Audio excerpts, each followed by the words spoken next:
L'amour est la plus tordue des malédictions et Yuta Okkotsu aux côtés de l'esprit vengeur de Rika Inamori le représente le mieux, car leur lien éternel a donné naissance à un être d'exception chez les exorcistes. Dans un monde où chacun sert ses propres intérêts, où la force est synonyme d'égocentrisme, Yuta est bien différent. Il est celui qui aime et fait tout pour protéger ses camarades, et le grand Ryomen Sukuna va s'en rendre compte. On a enfin l'extension de territoire de Yuta sans cafard pour nous déranger. Vraiment la fin pour Kenjaku? Le plan pour vaincre Sukuna? Véritable pouvoir de Yuji? Théorie sur Rika? Évolution des pouvoirs de Sukuna? On parle de tout ça.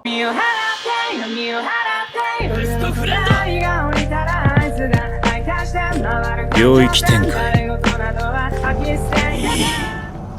それでいい Mesdames et messieurs, ici Chage et on se retrouve aujourd'hui pour la review du chapitre 249 de Jujutsu Kaisen, la bataille décisive du No Man's Land de Shinjuku infesté de fléaux partie 21. Et juste avant de commencer la vidéo, je t'invite à liker ou disliker celle-ci, donner ton avis en commentaire sur le chapitre et t'abonner si tu n'es pas encore abonné, car nous suivrons Jujutsu Kaisen jusqu'à la fin et aujourd'hui on va aborder beaucoup de petits sujets, donc n'hésite pas à aller voir les timecodes. Mais c'est la folie, on y est enfin, les enfants de Gojo Satoru là pour tabasser Ryomen Sukuna et le venger. C'est tellement satisfaisant. Et juste un truc avant de commencer, je reçois beaucoup de messages comme quoi il faudrait arrêter de se hyper parce que Sukuna va sûrement gagner et compagnie. Et j'arrête tout le monde, je tiens à vous le dire, quand je fais des reviews Jujutsu Kaisen, analyse, théorie et compagnie, bah c'est bien, mais surtout on est là pour voir la performance de champion. On est là pour vivre l'instant. Bien sûr qu'en théorie, Dombé explose Baki rien qu'avec son palmarès, mais j'ai envie de voir ça. Voir des performances incroyable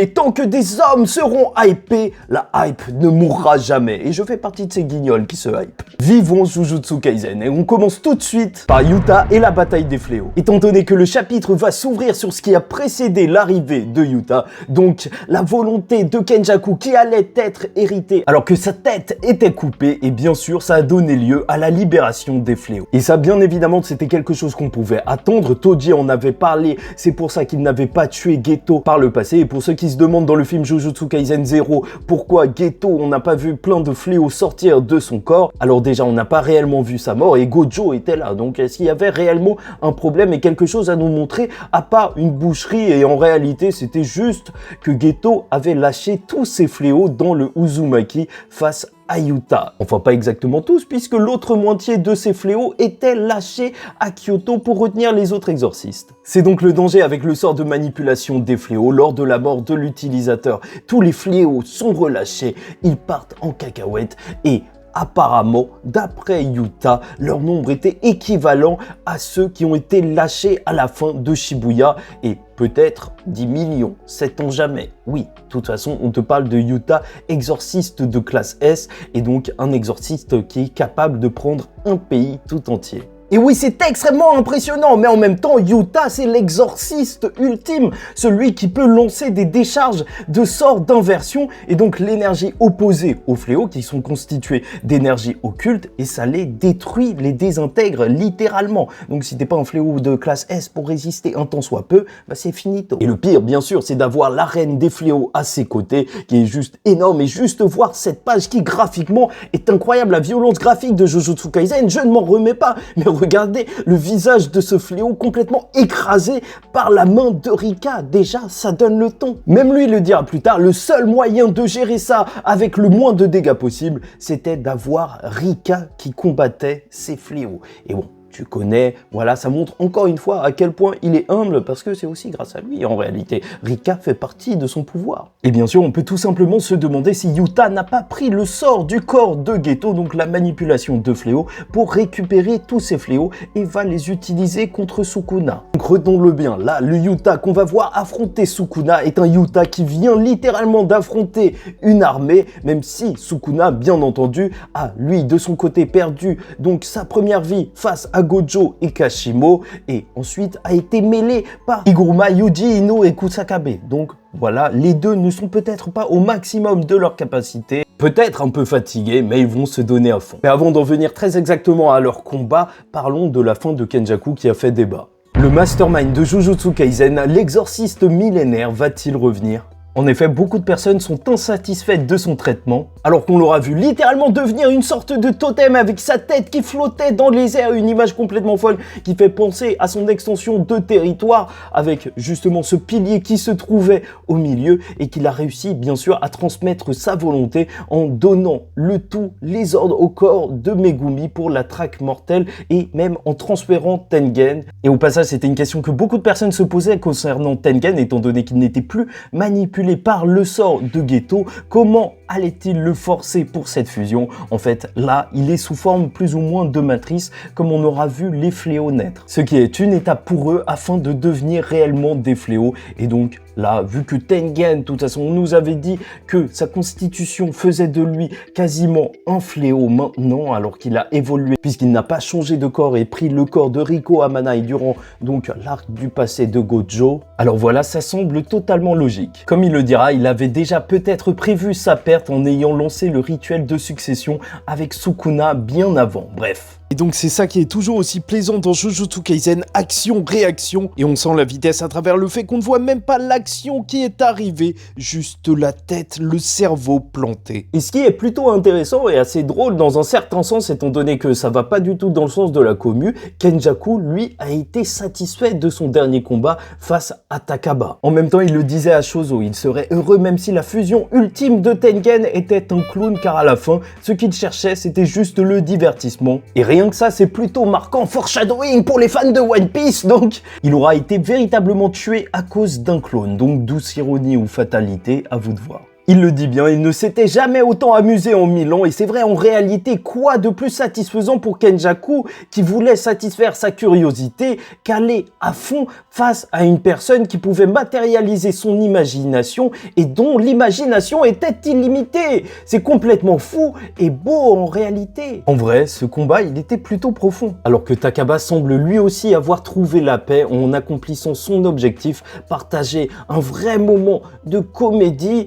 Et vu que tout ça faisait partie d'une blague, est-ce qu'on peut dire qu'il est littéralement mort de rire? Le personnage de Takaba se sera littéralement accompli lors de son combat face à Kenjaku, et je l'ai trouvé touchant, voilà, tout simplement. Tout ça pour dire que symboliquement, je trouve que c'est une belle façon de partir pour Kenjaku, mais ça laisse beaucoup de questions en suspens, et bien sûr, ça manque d'un grand combat épique de fin peut-être pour le mastermind de Jujutsu Kaisen, et c'est pour ça qu'on peut se poser la question de s'il va revenir ou non. Et vous avez de la chance, j'ai sorti une vidéo la semaine dernière qui traite du sujet, donc n'hésitez pas à aller la checker, surtout qu'elle n'a pas fait beaucoup de vues, mais en gros pour moi, il y a beaucoup de moyens de revenir pour lui. C'est Kenjaku qui apprend aux gens à transformer leur âme en relique, donc avoir laissé une petite partie de son âme quelque part. Je pense que c'est pas si fou que ça, même juste pour observer le combat. Et c'est vrai qu'en termes de combat, ça peut peut-être être décevant d'être parti face à Takaba, mais en réalité, là où ça me dérange pas, c'est qu'il y a eu le combat de Yuki avant. Et là, on a eu du grandiose. Là, on a eu du frisson et de la puissance.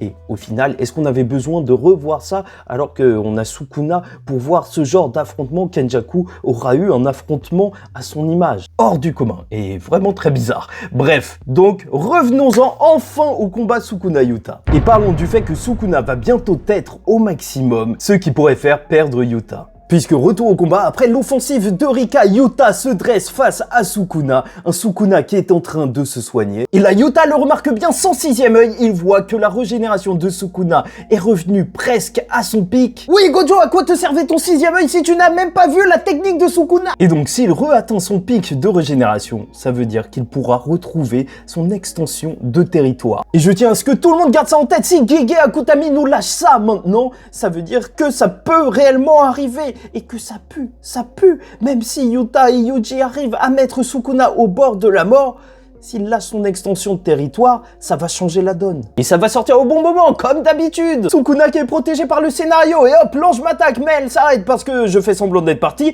et hop, j'ai perdu contre Gojo, mais je découpe le monde. Et hop, la lame se brise juste avant de toucher mon dos. Gege Akutami du côté de Sukuna, c'est clair. Mais c'est ça qu'on aime et ce qui rendra tellement satisfaisant la victoire de Yuji peut-être sur Sukuna à la toute fin. Mais là je te parle véritablement en termes d'analyse, donc ce qui est véritablement marquant pour moi, c'est de voir que Sukuna durant ce combat aura utilisé donc des sortes de mini-lames, peut-être de découpe donc de son sort, pour ne pas directement toucher la lame de Yuta.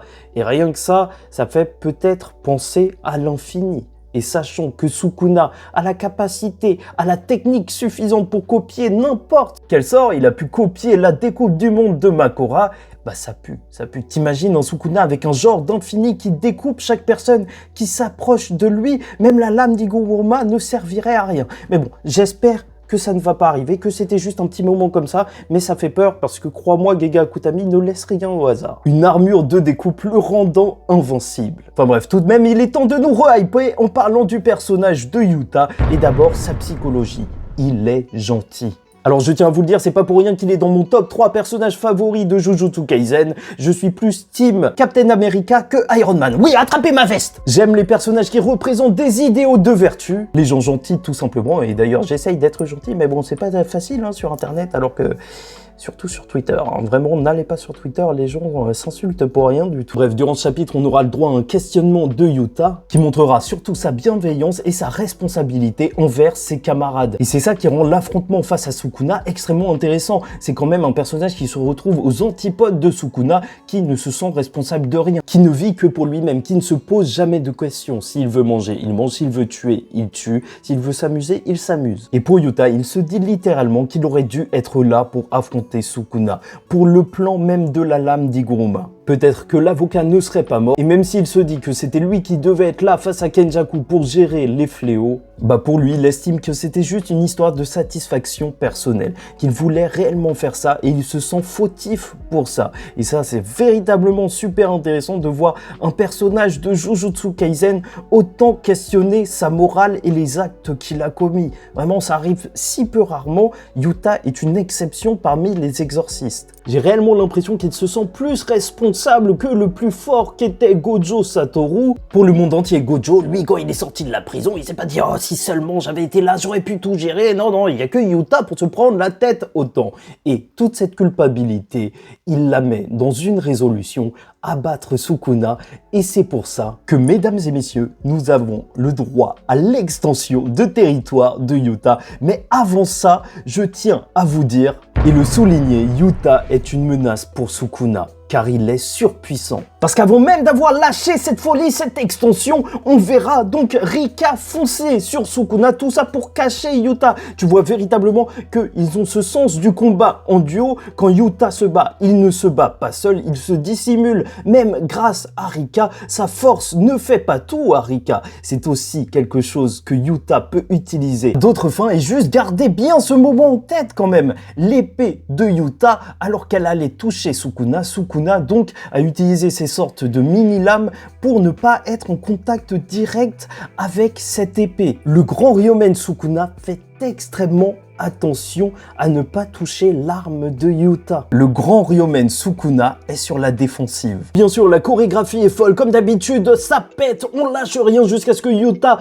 même réussisse à faire cracher du sang au roi des fléaux par la bouche, enfin la bouche du ventre, enfin si c'est normal, enfin si c'est normal pour Sukuna, mais ça reste bizarre. Avec bien sûr une mêlée sur Sukuna des deux côtés, comme on a le plaisir de le voir dans Jujutsu Kaisen, et lors de son extension de territoire, fait ultra marquant quand même, il aura réussi à exploser une partie de la tête de Sukuna pour qu'il se retrouve ensanglanté, et on n'a pas vu ça depuis non pas Kashimo, non pas Iguruma le génie, mais depuis le combat face à Gojo. Seul Gojo avait pu réussir à le blesser autant. Je vous le répète, investissez tout ce que vous avez sur Yuta Okkotsu. Et donc venons-en enfin à l'extension de territoire de Yuta, comment elle fonctionne. Alors Yuta, pour activer son extension de territoire, va dresser sa main et mettre en avant sa bague, symbole justement d'amour, pour une extension de territoire qui a pour nom donc amour universel sans équivoque. D'ailleurs, il y a une sorte de jeu de mots avec les kanji qui peuvent aussi signifier le génie,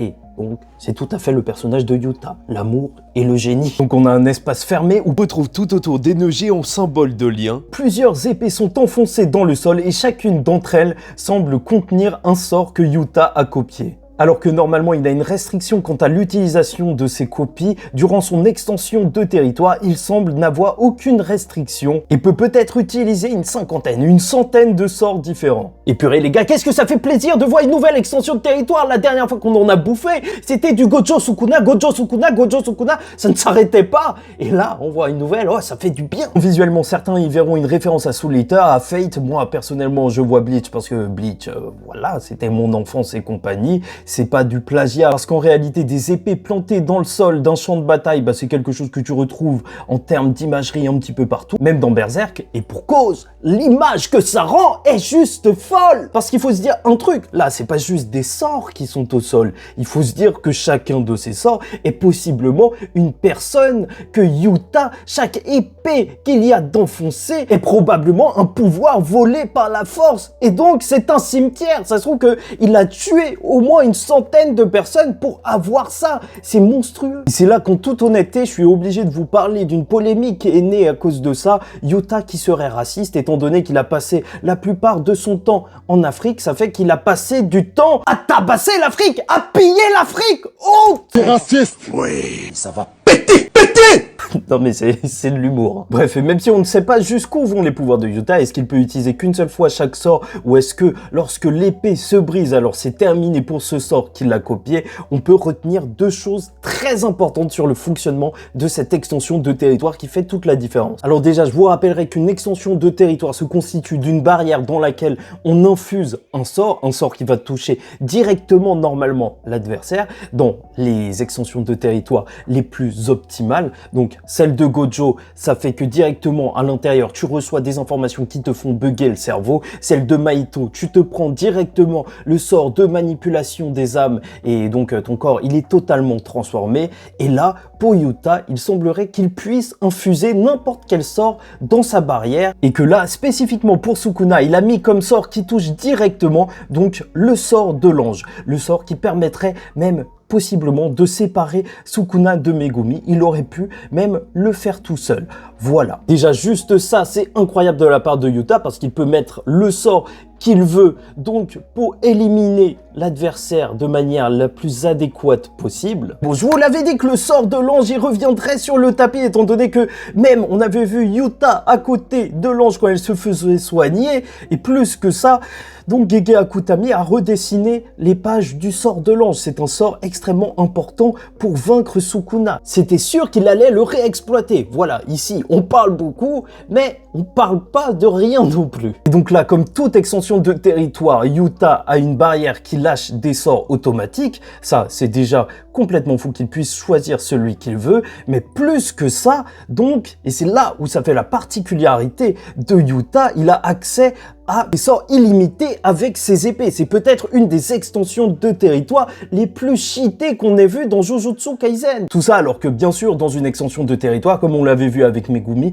donc les sorts augmentent jusqu'à 120% de leur capacité en termes de puissance. Et bien sûr, il y a quand même une sorte de restriction dans le sens où il a dû les collecter, ces sorts. Ryu avait émis l'hypothèse que Rika devait manger peut-être une partie du corps donc de la personne dont on voulait copier le sort ou être en contact avec son énergie occulte ou je sais pas quoi, voilà. Et de toute manière, c'est vrai que Inumaki, je ne pense pas qu'il lui ait bouffé la tête, c'est pas Rika qui lui a bouffé le bras, enfin il avait copié son sort avant qu'il perde son bras. Donc voilà, pour copier les sorts, peut-être il y a un moyen un petit peu plus safe, voilà, peut-être juste énergie occulte. Et donc oui, on peut imaginer un Yuta avec un violet, et ça ferait énormément de différence, même comparé à Gojo, dans le sens où ils sont dans une extension de territoire. Les sorts sont boostés, donc sait-on jamais. Oui, ça peut peut-être arriver, même si en réalité ça coûte peut-être un petit peu trop d'énergie occulte et ça détruit peut-être un petit peu trop de choses, alors qu'il y a d'autres gens aussi qui se trouvent à côté dans cette extension. Mais ce qui fait la force de Yuta Okkotsu avec cette extension de territoire, c'est que ça correspond, et c'est normal, totalement à son style de combat. Là où il accule ses adversaires en allant dans tous les sens, avec une Rika qui attaque par derrière et lui qui attaque par devant. Là, de la même manière, il y a même son sort qui arrive, qui frappe l'ennemi, et lui qui est aussi en train d'attaquer avec ses épées. Il ne laisse aucun répit. En réalité, là on le voit bien, Sukuna est encore plus mis dos au mur, donc acculé, que lorsqu'il se battait contre Yuji Iguruba et Ino Kusakabe en même temps qu'il lui fonçait dessus. Là, juste Rika, Yuta, épée et sort qui est en train de lui foncer dessus. Oui, ça fait beaucoup. Offensivement, son extension de territoire, elle est beaucoup plus versatile que celle de Gojo Satoru pour attaquer son adversaire. L'acculer littéralement. Et j'ai dit ah, pas en. Bon, non, cette blague, c'est un petit peu trop. C'est pour ça que Sukuna, pour s'en protéger, va directement, dès que l'extension va être lâchée, c'est pour ça que je te dis qu'il est vraiment sur ses gardes, donc lâcher l'arcane panier du vide. Une des 3 sortes de sorts qui permettent de se protéger d'une extension de territoire qu'on a vu dans Jujutsu Kaisen avec le territoire simplifié, donc ce panier du vide, et bien sûr la pluie de pétales et prix que maîtrisent les grands clans. Mais là où c'est assez intéressant de voir Sukuna faire ça, parce que j'ai vu des gens qui s'énervaient, qui disaient ouais, d'où Sukuna il maîtrise ça? C'est quoi ce truc? Bah déjà, il y en a qui n'ont pas lu la traque mortelle. Après, c'est pas grave, vous faites comme vous voulez. Mais en tout cas, le panier du vide, c'est quelque chose qui avait été utilisé par Regi face à Megumi et qui comporte certains avantages indéniables comparés au territoire simplifié qu'avait utilisé par exemple Gojo Satoru face à Sukuna. Là, on n'a pas l'impression qu'il se fasse détruire comme un territoire simplifié, sauf que ça occupe Sukuna. Il doit donc rester concentré avec 2 bras et sa bouche qui est prise par ce sort pour se protéger de l'extension de territoire et du sort qui touche directement, donc le sort de l'ange. Donc il lui reste juste 2 bras pour combattre avec un Yuta et une Rika qui lui foncent dessus. Ça, c'est juste énorme, je te l'ai dit. Acculé, je refais pas la blague, acculé. Et donc là, c'est clair, dans l'extension de territoire de Yuta, c'est une course contre la montre qui va se jouer jusqu'à ce que Sukuna retrouve son extension de territoire. Mais j'ai très hâte de le voir se faire tabasser. Dans tous les cas, il reste une zone d'ombre concernant le personnage de Rika. Puisque ce qu'on verra lors de cette fin de chapitre, c'est que Rika n'est pas entièrement manifestée. Elle est encore dans sa forme où elle n'utilise pas tous ses pouvoirs. Yuta ne l'a pas complètement invoqué. Donc avec sa bague, normalement, lorsqu'elle est totalement manifestée, elle est là pour 5 minutes, mais c'est un boost d'énergie occulte pour Yuta et même un arsenal pour ses techniques copiées. Rika, normalement, c'est sa zone de stockage, mais là, vu que l'extension de territoire, elle met à la disposition de Yuta plein d'épées pour qu'il utilise les sorts, bah, est-ce qu'il a besoin de la manifester réellement? Est-ce qu'il garde ça pour plus tard? Est-ce que Rika même peut se saisir d'un des sorts à travers les épées et les utiliser à sa convenance? Même est-ce que Yuji peut prendre une épée et utiliser un des sorts qui se trouve au sol? Non, ça je pense que ça irait un petit peu trop loin, mais surtout, retenez-le bien parce que là, ça peut être extrêmement intéressant. C'est la théorie de la vidéo. Est-ce que Rika Inamori, en tant qu'esprit vengeur, en tant que fléau de classe S, aurait donc la possibilité d'utiliser elle-même un sort, mais plus que ça, une extension de territoire? Je me le demande véritablement car on est en train de parler de la reine des fléaux et imagine la folie, une 2e extension de territoire sur Sukuna ou même une extension de territoire combinée sur Sukuna. Je sais même pas si c'est possible, mais s'il y a bien 2 personnages qui pourraient combiner leur extension de territoire, c'est Rika et Yuta. Je sais que je vais loin et que je délire peut-être et même sûrement, mais bon, une extension de territoire, c'est surtout une barrière dans laquelle donc on met un sort. Est-ce que Yuta et Rika auraient peut-être un sort en commun à utiliser ensemble sur Sukuna en termes de dernier recours? Est-ce qu'on verra ça à la fin du combat? Est-ce que c'est possible cette extension combinée? Les noces funèbres, enfin, parce que j'avais parié sur ça comme nom pour l'extension de territoire de Yuta et je trouve qu'il est vraiment cool, donc j'aimerais vraiment... Non mais je sais, vraiment, j'ai l'air fou, mais ce fléau, la reine des fléaux, doit avoir encore des choses à nous montrer. Je pense que Yuta n'est pas au maximum de ses capacités, car Rika n'a pas encore montré le maximum de ses capacités. Dans tous les cas, elle n'est pas encore manifestée. Et j'ai très hâte de voir ça. Vraiment, très hâte de voir comment ça va tourner. Dites-moi vraiment ce que vous en pensez en commentaire de l'extension de territoire de Rika possiblement. Après, on sait très bien que le scénario va protéger Sukuna et qu'il va nous sortir sa technique anti-couple qu'il a développée durant l'ère Heian. Technique de découple maximale, divorce. T'as Yuta et Rika en PLS.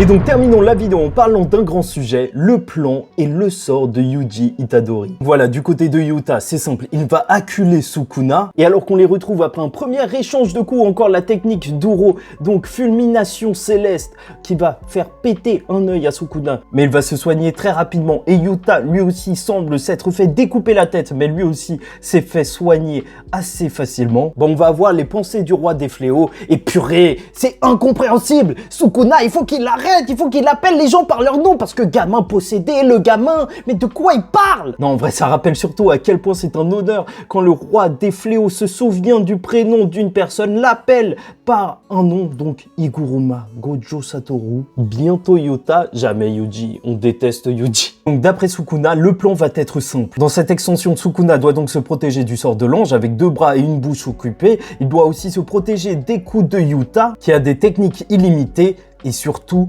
Yuji Itadori continuera de donner ses coups de poing qui s'emparent de l'âme. Et il semblerait qu'il essaiera d'arracher Sukuna du corps de Megumi. Oh là là, quelle folie! Bon après, je tiens à rester précis sur les termes, on ne nous parle pas de sort occulte pour Yuji, juste une capacité qu'il aurait, on ne sait pas si c'est lié directement à un sort ou à autre chose, donc le carnet de Yuki sur les recherches de l'âme, peut-être que tout simplement c'est dû au truc qu'il a sur les bras, parce que c'est vrai c'est une dinguerie, le mec il est revenu comme ça après son mois d'entraînement et depuis personne n'en parle, ils font comme si c'était totalement normal qu'il a des bras de carpe. Et encore une fois, dès le début de la série, Gojo avait vu que Yuji Itadori avec son 6e œil n'avait pas de sort inné, donc peut-être qu'il a ingéré ses frères ou autre. De toute façon, j'ai dédié une vidéo entière à résumer les pouvoirs de Yuji et justement j'avais dit qu'il aurait sûrement un pouvoir lié à l'âme, donc n'hésitez pas à aller la checker, même juste pour recontextualiser tout ça. Et un Yuji qui a un pouvoir sur l'âme, bien évidemment, ça ne fait que renforcer le parallèle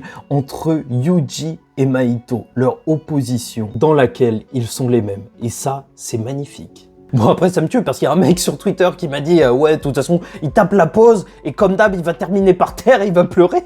Ah, c'est pour ça qu'on l'aime le Yuji. Et donc on terminera le chapitre sur ça, un Sukuna qui dit à Yuji que c'est cool, ça y est il a un rôle à jouer. Et Sukuna a beau rigoler, c'est vrai, c'est complètement fou. On parle du personnage principal et enfin, il a vraiment un truc à faire. Il peut enfin faire un truc. Et surtout, c'est magnifique de voir que Sukuna, même s'il est attaqué de toutes parts, acculé par Yuta, Okotsu et Rika, il prend le temps de se moquer, de se foutre de Yuji. Oui, ça, c'est le Sukuna qu'on aime. Et graphiquement, comme d'habitude, qu'on aime ou qu'on n'aime pas Gege Akutami dans son style de dessin, en termes d'organisation de ses pages, c'est à chaque fois réussi au-delà de la chorégraphie lors de ce combat. Juste voir ces 4 dernières cases en dessous de Yuji, donc juste le placement de celle-ci avec bien sûr Yuta et derrière lui Rika qui la suivra toujours tel son nom. D'ailleurs, à ce moment précis, il a une blessure en parallèle de celle de Sukuna au niveau de son œil, mais surtout qui nous rappelle la cicatrice de Yuji, les 2 persos principaux. Face à Sukuna qui se retrouve au milieu et un Yuji derrière. Il est littéralement cerné et encore plus fort, il ne regarde même pas Yuji.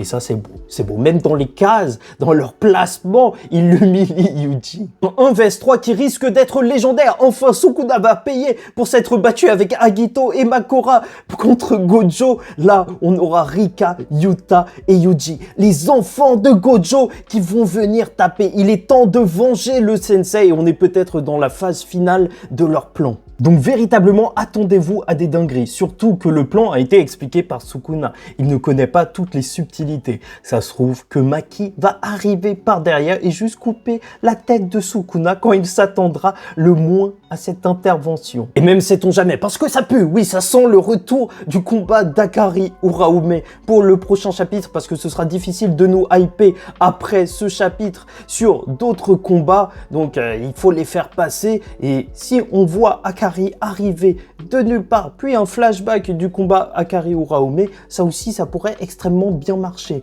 Oui, en gros, j'ai très hâte de retrouver la fièvre. J'attends les senpai. Et quoi qu'il en soit, Yuta resplendit. Il enchaîne les boss sans sourciller, en regrettant juste de ne pas avoir pu être partout. Et retenez bien une chose, Yuta a vu le combat de Gojo et Sukuna et croyez-moi, il va mettre à profit ses enseignements. Et globalement, le chapitre 249 de Jujutsu Kaisen est une promesse. Yuta a défait Kenjaku car il s'était promis de ne pas laisser son sensei endosser ce rôle. Mais alors qu'il se dresse sans sourciller devant le roi des fléaux sur ses gardes, le garçon possédé réitère la promesse de s'en charger à travers une extension de territoire où la copie n'a plus de limites. Et accompagné de Yuji, il compte bien s'occuper de tout, pour une raison simple. Non pas car c'est le plus fort, non pas car il déteste Sukuna, mais car de la même manière que son territoire se nomme amour inconditionnel, il aime tout simplement ses camarades. Et si Sukuna les menace, soyez-en sûrs, il s'en occupera. My best friend!